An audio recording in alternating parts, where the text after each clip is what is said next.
इस कहानी के लेखक है विजेंद्र कुमार कर्ण। गांव में लोग जल्दी जागते हैं तो जल्दी सो भी जाते हैं। पहाड़ों की तराई में बसा बिहार का ये गांव भी आम गांव की तरह ही था। हालांकि अब कई गांव भी आधुनिक होने लगे हैं, लेकिन बिहार का ये गांव अभी भी पिछड़ा था। अमावस्या के दूसरे दिन की बात है। गांव के लिए आज की सुबह आम सुबह की तरह ही थी। बुनाई का समय था तो ज्यादातर किसान अपने खेतों पर ही थे। कुछ औरतें भी गीत गाते हुए धरती के सीने में बीज बो रही थी। गीत गाते हुए फसलों की बुआई का नजारा देखना एक अलग तरह का अनुभव आपको देता है, और ये अनुभव आपके जहन में ताउम्र ताजा रहता है, और साथ ही ताउम्र याद रहती है कुछ खौफनाक यादें भी। विवेक को अपने बाबूजी के साथ इस समय खेत पर ही होना था, लेकिन आज खेत पर ना जाकर वो अपने कमरे में सोया हुआ था। उसकी माँ उसे 3-4 बार जगाने गई, लेकिन वो इतनी गहरी नींद में था कि उसने माँ की बातों का कोई जवाब नहीं दिया।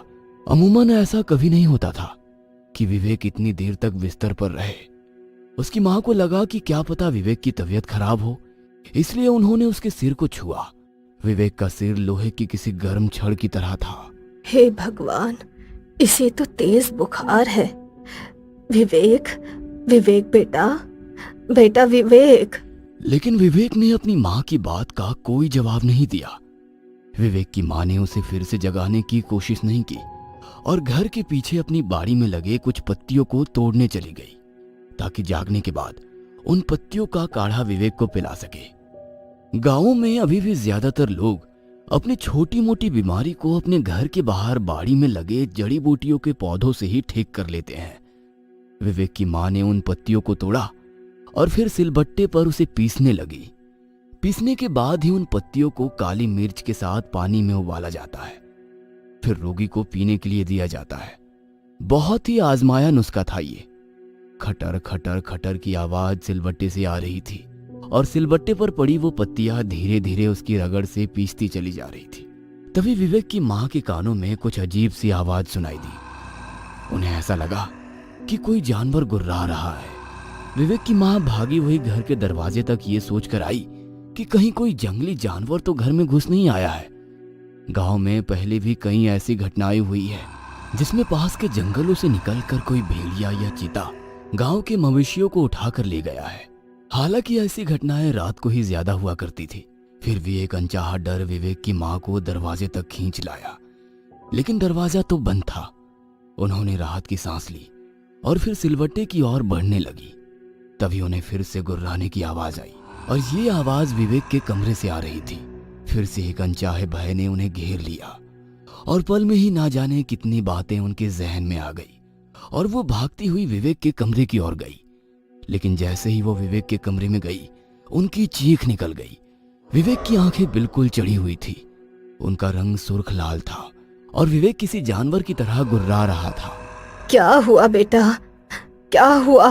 विवेक ने अपनी माँ की बातों का कोई जवाब नहीं दिया, उल्टा उन्हें अजीब सी नजरों से घूरने लगा और कहा, मांस, मांस खाना है, मुझे मांस खाना है। विवेक का पूरा परिवार शाकाहारी था। बचपन से लेकर आज तक उसने मांस खाना तो दूर, उसकी तरफ देखा भी नहीं था।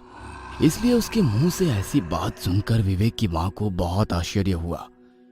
उसने एक बार फिर से अपने बेटे से पूछा कि क्या हुआ है, लेकिन उसने इस बार अपनी माँ को अजीब नजरों से घूर कर देखा और उसे जोर का धक्का मार दिया। उसकी माँ दूर जा गिरी। विवेक अब भी अपनी वही रट लगाए हुए था, मांस खाना है, मुझे मांस खाना है। अचानक विवेक ने जो किया उसे देखकर विवेक की माँ भागती हुई विवेक के पिता के पास खेत में गई। मांस मांस चिल्लाते हुए विवेक ने अपने जांघ पर अपनी दांतों को गड़ा दिया और जांघ के मांस को अपनी दांतों से खींचने लगा।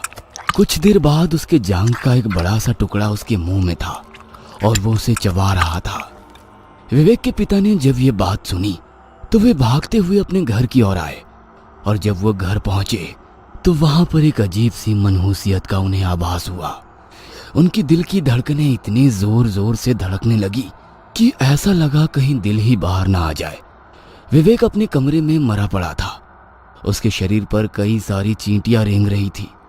विवेक की जांघ से अब भी खून बह रहा था और उसके जांघ का वो हिस्सा बड़ा ही भयानक लग रहा था जहां का मांस नोचा हुआ था। कहते हैं दुनिया के तमाम बोझों में से सबसे बड़ा बोझ होता है किसी बाप के कंधे पर उसकी बेटे की अर्थी का बोझ।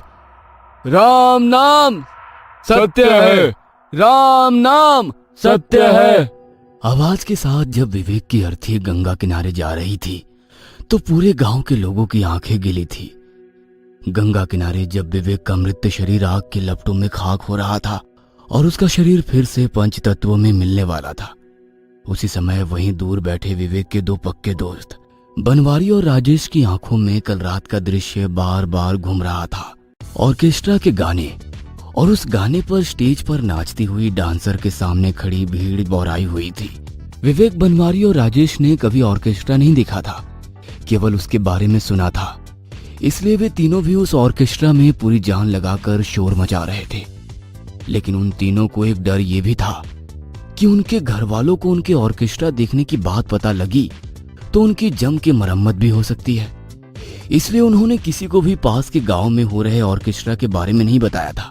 रात के लगभग 2 बजे संगीत का शोर थमा और वे सभी अपने गांव की ओर लौटने लगे। अमावस्या होने के कारण अंधेरा काफी घना था। राजेश के पास एक मोबाइल थी, उसी की रोशनी में वे आगे बढ़ रहे थे। रात में सांप बिच्छू के निकलने का डर भी बना रहता है, इसलिए वो धीरे धीरे और बहुत ही सावधानी से खेत की पागडंडी के बीच से गुजर रहे थे।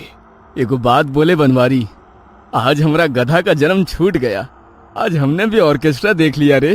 हाँ, खाली ही वाला बात घर को पता ना लग जाए, और नहीं तो गधा की तरह दुलती भी पड़ेगी हमें। अबे पता कैसे लगेगा, हम लोग तो बताने से रहे। वैसे हम लोग रिस्क लिए तो मजा भी बहुत आया रे। जानते हो, वो नचनिया हमको बहुत पसंद आई। अगर हमको शादी करने के लिए बोले ना तो हम तो आंख मूंद के कर लेंगे उससे शादी। तभी बनवारी के आगे से एक काला सा सांप रेंगते हुए गुजरा, जिसे देखकर वे तीनों खामोशी से खड़े हो गए। बाप रे, अभी तो मेरा पैर इसी पर पड़ जाता। उस काली रात में उन तीनों को कोई देख लेता तो वो जरूर उन्हें भूत ही समझ लेता। रात के उस सन्नाटे में वो धीरे धीरे अपने घर की ओर बढ़े जा रहे थे। दूर से कुत्तों के भौंकने की और सियार के चिल्लाने की आवाज माहौल को डरावना तो बना रही थी, लेकिन तीनों साथ थे तो हिम्मत थी। तभी विवेक ने उन्हें कहा, भाई जोर से पेशाब लगा है, तुम लोग यहीं रुको, हम मूत कर आते हैं। विवेक राजेश के हाथ से मोबाइल लेकर थोड़ा सा दूर हटकर पेशाब करने लगा। बनवारी और राजेश चुपचाप खड़े होकर विवेक के आने का इंतजार कर रहे थे। पेशाब करते वक्त विवेक को दूर झाड़ियों से कुछ आवाज आई। वो आवाज कुछ औरतों की बुदबुदाने की थी।